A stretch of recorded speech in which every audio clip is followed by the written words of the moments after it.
You sure you're in the right store, honey? The saleswoman's smile didn't reach her eyes. It never does. Her gaze crawled over my braids, my brown skin, my simple black dress, and I watched her calculate my worth in real time. She decided I had none. I should have left. I should have walked out with my dignity and never looked back. But see, I've been dismissed my whole life. And today, I was done being invisible. The boutique was the kind of place that smelled like money. Orchids on marble pedestals, champagne chilling in crystal buckets no one was allowed to touch, dresses that cost more than 6 months of rent hanging like art installations behind velvet ropes. And 3 women in designer black, circling me like I was a stain on their pristine floor. Perhaps you're looking for the outlet mall, the tall one suggested. Her colleague, a blonde with lips like she'd been stung, laughed behind her manicured hand. Those are on the other side of the city. I can call you a cab. My fingers curled at my sides. Don't react. Don't give them the satisfaction. I'm here, I said calmly, to pick up a dress. It was ordered for me. The tall one raised one perfectly microbladed brow. Ordered for you. She said it like I'd claimed I was royalty. Like the very concept was laughable. Under what name? I gave her the name. And I watched the color drain from her face. She recovered fast, I'll give her that. That's a very exclusive client's account. Her eyes narrowed with suspicion. I'll need to verify this, you understand? No, I didn't understand. I understood that a white woman in yoga pants had walked in 5 minutes before me and been offered champagne before she even touched a rack. I understood that the blonde was currently whispering to the security guard by the door, and he was now watching me like I might steal something.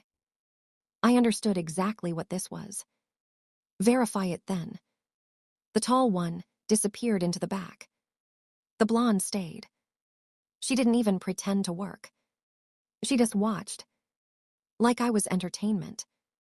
It's a beautiful boutique, she said sweetly. Do you work in the area? Cleaning crew, maybe? My heart pounded.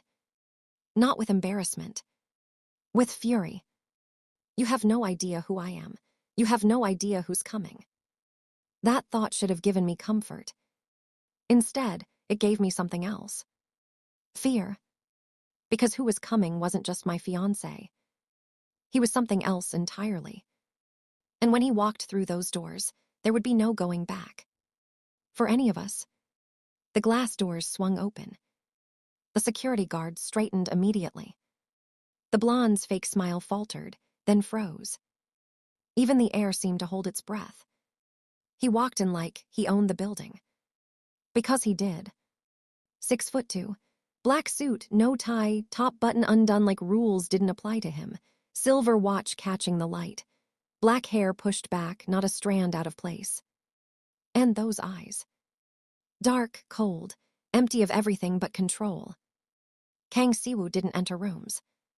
He claimed them. His gaze swept the boutique once, dismissive, efficient, and then locked onto me. Something flickered there. Something dangerous. You've been waiting. It wasn't a question. His voice was low, calm.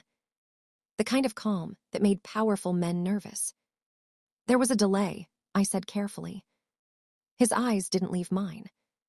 What kind of delay? The blonde stepped forward, finally sensing the shift in power. Her voice came out an octave higher than before. Mr. Kang, we didn't know you were coming personally. We were assisting my fiancé. 2 words. That's all it took. The blonde's mouth opened. Then closed. Then opened again. Your fiancé. Siwoo's gaze finally left me and landed on her like a guillotine. Is there a problem? The silence was suffocating. I watched the blonde try to calculate her next move. Watched the exact moment she realized there was no move, no escape, no recovery. Siwoo stepped closer to me. His hand found the small of my back, possessive, deliberate. The touch burned through my dress. Tell me, he said quietly, about this delay. I hesitated. This was the part I dreaded. Not the confrontation. The aftermath. Because Siwoo's anger wasn't loud. It was surgical. And once he knew how I'd been treated. It was a misunderstanding, I said. His jaw tightened. Nia. Just my name, a command disguised as a whisper. Tell me the truth. I exhaled slowly. They didn't believe I belonged here. They thought I was lost, or confused, or looking for the cleaning crew to join. I watched his hand flex at his side. Once. That was all. Is that so? He turned to the blonde. She was already backing up. Mr. Kang, I swear we weren't. There's been a terrible misunderstanding. You're right. His voice was soft. Gentle almost. That's when I knew she was finished. There has been a misunderstanding. He stepped toward her and she flinched like he'd raised his hand. He hadn't. He didn't need to. You misunderstood who walks into your store. You misunderstood whose respect you should have earned.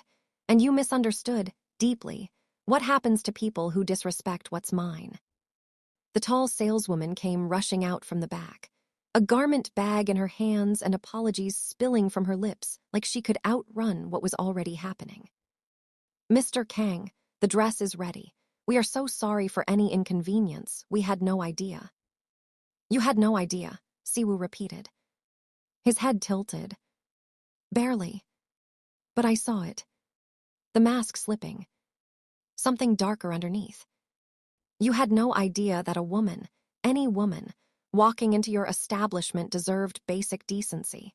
You needed to know her net worth before you decided she was human. His voice was still quiet. That was the terrifying part. He never raised it. He didn't need to. The tall one started crying. Actual tears streaming down her face.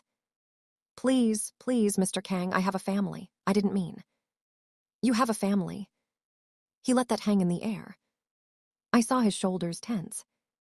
Saw his fingers curl, then release. And I understood something then. Something I'd been avoiding since the night I met him. This wasn't just anger. This was restraint. Siwoo wasn't fighting the urge to fire them. He was fighting the urge to destroy them. And those weren't the same thing. Not for him. Not for the man whose real empire wasn't listed on any stock exchange. The man whose tattooed back I traced in the dark. The man whose enemies didn't get second chances.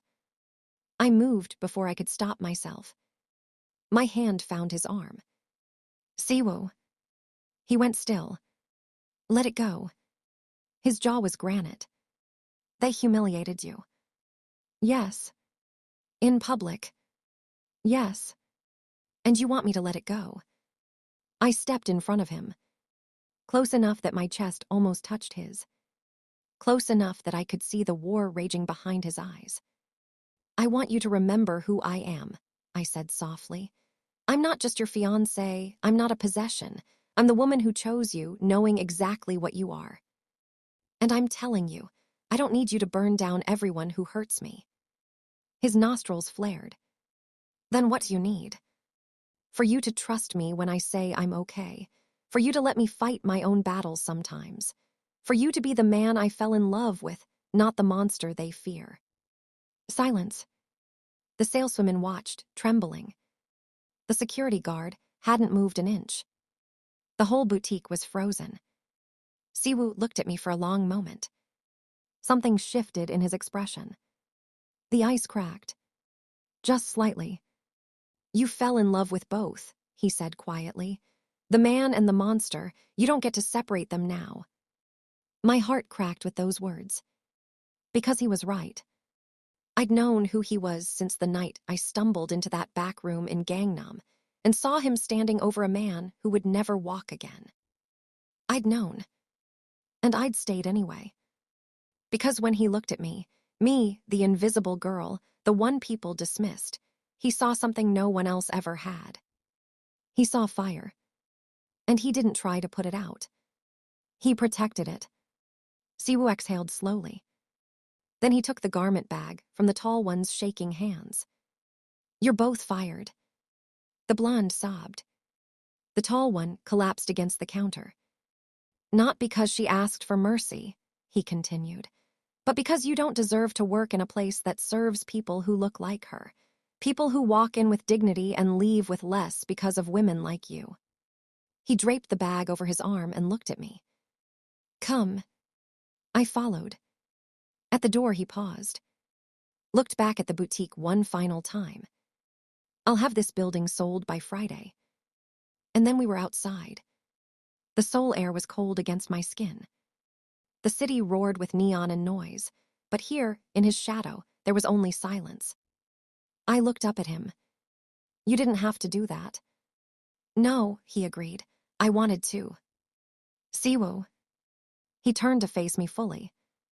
His hand came up, fingers sliding under my jaw, tilting my face up toward his. "You asked me once," he said quietly, "why I chose you, out of everyone, why someone like me would want someone like you." I remembered. That night in his penthouse, my insecurity spilling out like poison. "Do you know now?" I swallowed hard. "Tell me again." His thumb brushed my lower lip. "Because you see me, all of me. The parts I hide, the parts I hate, and you stay.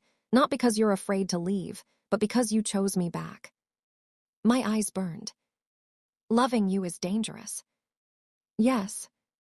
"It might destroy me." "Yes." His forehead dropped to mine. "But I will never let this world make you feel small again, Nia. I will burn every boutique, every boardroom, every empire that dares to look at you like you're less than what you are." "And what am I?" His lips brushed mine. Not a kiss. A promise. "You are the one thing in this world I cannot live without." I thought about the woman I was when I walked into that boutique. Dismissed. Doubted. Invisible. And I thought about the woman I was now, standing in the arms of the most dangerous man in Seoul. Chosen. Claimed. Seen. That saleswoman was right about one thing.